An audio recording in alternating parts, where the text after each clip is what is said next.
Bonsoir, nous nous retrouvons ce soir à 18h. Exceptionnellement, cela vous permettra de suivre les analyses et commentaires de nos confrères du service sport à propos du match Maroc-Ouganda, un match de préparation à la CAN 2025. Ça sera tout à l'heure. À présent, les titres du journal.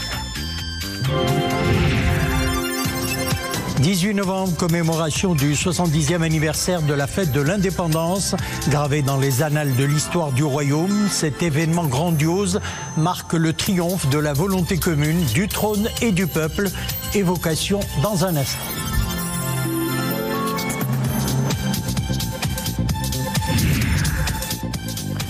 La pluie fait son grand retour avec d'importantes précipitations enregistrées ces dernières 24 heures sur une bonne partie du royaume. Précipitations qui réveillent l'espoir chez les agriculteurs. L'heure est au labour et à l'emblavement. Nous suivrons le reportage dans la province d'Ifrane. Et puis Rabat a abrité hier soir la 23e édition du Grand Prix national de la presse, une édition qui a mis en avant la pluralité et la vitalité de la scène médiatique marocaine et qui a récompensé l'excellence dans les différentes catégories. Cérémonie organisée en présence du ministre de la Jeunesse, de la Culture et de la Communication, ainsi que de personnalités issues du monde de la culture, de la littérature et des médias. À la une donc, ce mardi 18 novembre, la célébration du 70e anniversaire de la fête de l'indépendance.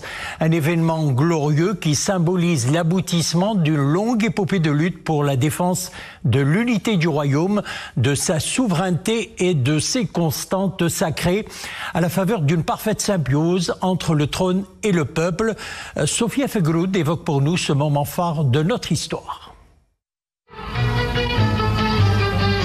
Sur le tarmac de l'aéroport Rabat Saleh, s'écrivait il y a 70 ans un nouveau chapitre de l'histoire contemporaine du royaume. L'aboutissement d'une longue lutte pour la défense de l'unité du royaume, de sa souveraineté et de ses constantes sacrées. Une victoire éclatante qui couronne la lutte nationale acharnée contre la colonisation imposée le 30 mars 1912.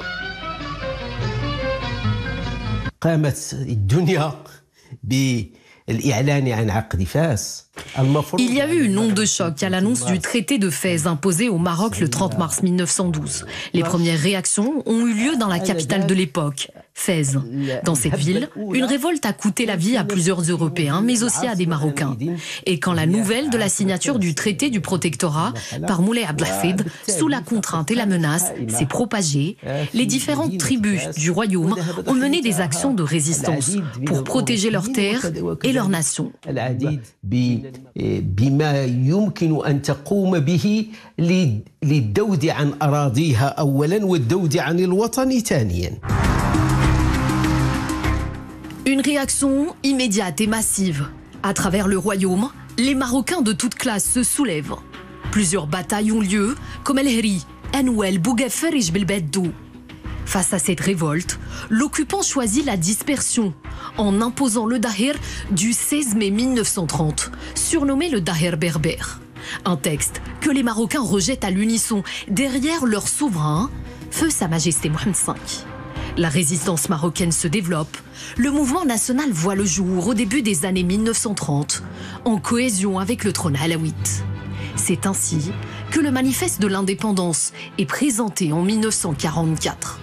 3 ans plus tard, feu Sa Majesté Mohamed V effectue une visite historique à Tanger. Un acte qui fait trembler l'occupation qui exile Sa Majesté le roi Mohamed V et sa famille en Corse, puis à Madagascar. Les événements s'enchaînent et la révolution du roi et du peuple éclate. C'est en 1953.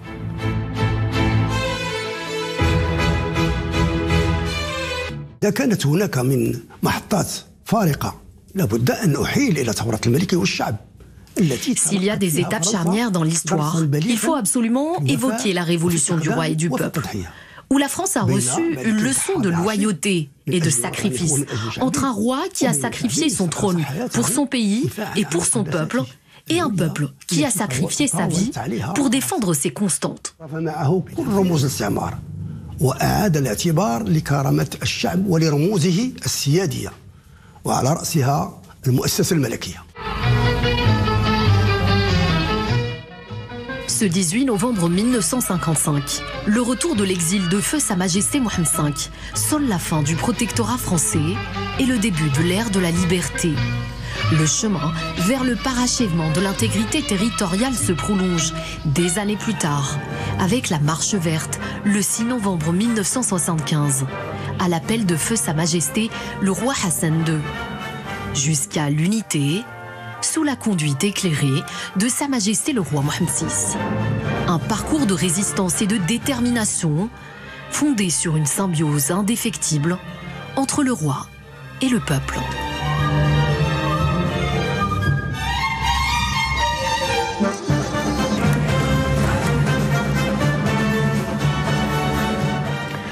Depuis quelques jours, les pluies arrosent une bonne partie du pays. Ces dernières 24 heures, 44 mm ont été enregistrés à Ben Slimane, 28 à Taza, 27 à Rabat et Salé, 26 mm ont été enregistrés à Ifrane, 20 à Sidi Slimane et Kenitra, 16 mm enregistrés à Meknes, Fez et Bni Mellel, 12 mm à Mohammedia, 11 à Tanger, 7 à Titmelil, 6 à Larache et 4 mm enregistrés à Casablanca.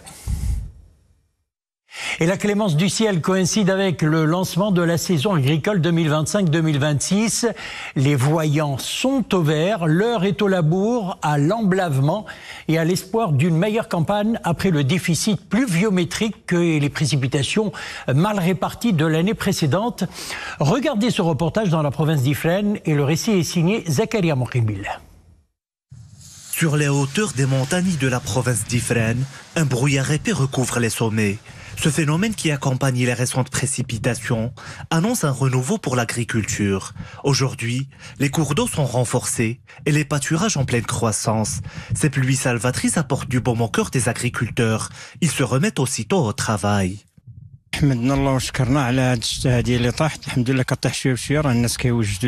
Dieu merci, ces pluies arrivent à temps. Nous en profitons pour entretenir les cultures et préparer la plantation de l'ail. Ici, on cultive de l'orge, du blé et du fourrage. Encouragés par les pluies, des agriculteurs optent pour les cultures céréalières.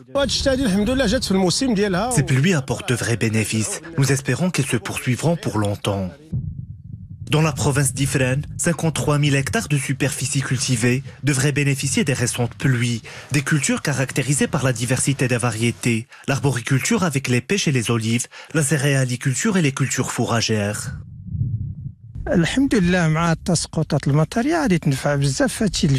Ces pluies sont de bon augure pour les différentes variétés. Les produits arrivés à maturité comme les légumes et les olives en profitent également. Notre activité agricole est fortement dépendante des précipitations. Ces pluies sont bénéfiques aux cultures, au bétail et au couvert végétal et surtout aux olives. L'eau aide le fruit à gagner en volume et en qualité. 26 mm de précipitations ont intéressé la province d'Ifrane au cours des dernières 24 heures. Des pluies qui contribueront à renforcer la nappe phréatique et les retenues des barrages, tout en allégeant les agriculteurs des charges d'irrigation.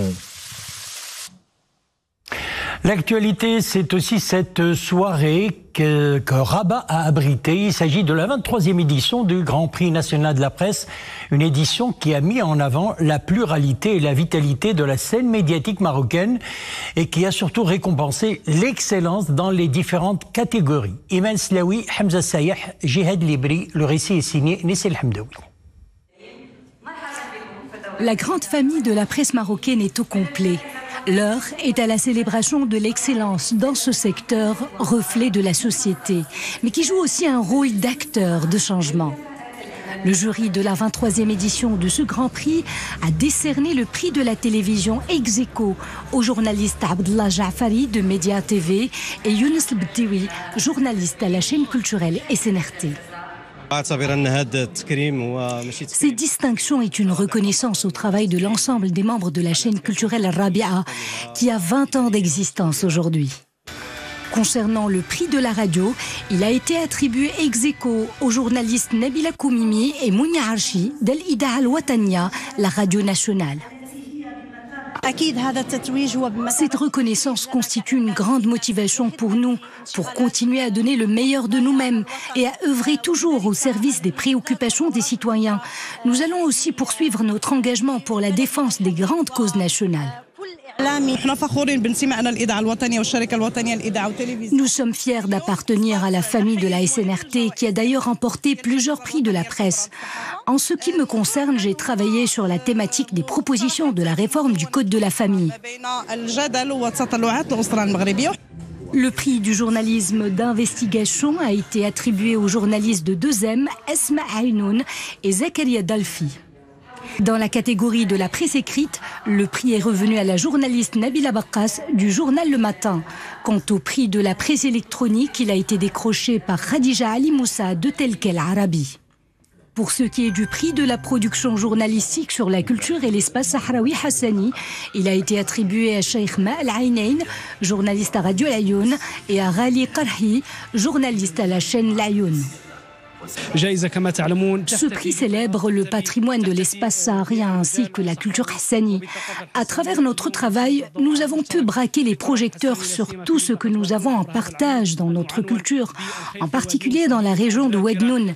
Et c'est pour cela que notre travail a été baptisé « Les chevaux à Wednoun, le hennissement de la mémoire ». Autre prix, celui de la production journalistique Amazir. Il a été remporté ex aequo par Ibrahim Ishoui, journaliste à la radio Amazir, et par Fedwa Amrar, journaliste à la même radio. Et dans la catégorie de la presse d'agence, le prix est revenu au journaliste Mohamed Haddadi. Quant au prix de la photographie, il a été remis au journaliste photographe Abdelmajid Bziouet de l'Économiste. Pour ce qui est du prix de la presse régionale, il a été décerné à Hafid Mal Ainain du site d'information Layoun Now. Des hommages, il y en a eu aussi. Un prix honorifique a été attribué ex aequo au journaliste et directeur de publication de Quid.ma, Naïm Kamal, et au défunt confrère Saïd Jdidi, ancien journaliste du desk hispanophone de la SNRT, et ce en reconnaissance à tout ce qu'il a apporté au paysage médiatique national. Autres visages et autres talents qui se sont vus décerner un prix honorifique.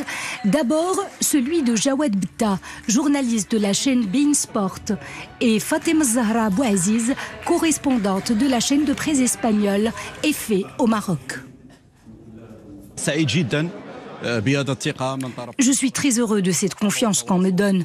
J'aimerais remercier l'ensemble des membres du jury. Personnellement, cette reconnaissance est une dose supplémentaire de motivation qui me pousse à continuer d'aller de l'avant, toujours avec la même passion pour ce métier. Cette cérémonie a été également marquée par l'hommage rendu à plusieurs personnalités médiatiques, dont Leila Ma'al Ainain, Mohamed Daka, Mohamed Sdiq Manino et le journaliste sportif Lino Bako. L'excellence est aussi récompensée dans le domaine sportif. L'international Achraf Hakimi a remporté le prix Lion d'Or 2025 au terme d'un vote organisé par le journal Muntakhab avec la participation de 50 organes de presse. Il s'agit du deuxième sacre consécutif du latéral droit des Lionceaux de l'Atlas, fort candidat également pour remporter le Ballon d'Or africain. Hakimi est le deuxième joueur marocain à remporter ce sac après son compatriote Yassine Bounou.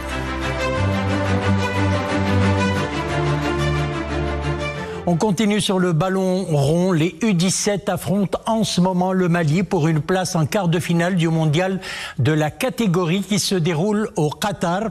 Et avec un peu moins de 30 minutes de la fin de la partie, eh bien, les Lionceaux mènent 2-1.